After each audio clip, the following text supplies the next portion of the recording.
رو جلو داد عمه جان، دستت را روی شانه من.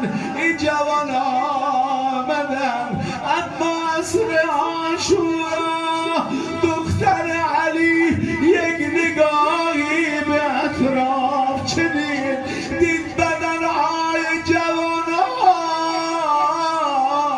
روی خاکهای گرم کربلا.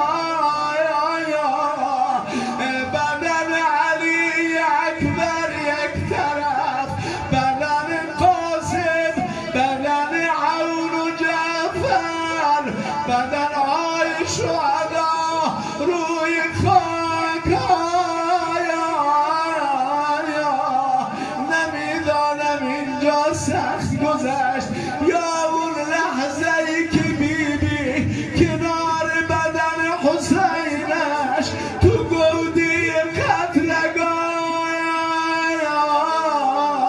بدن حسینش را نشناخت.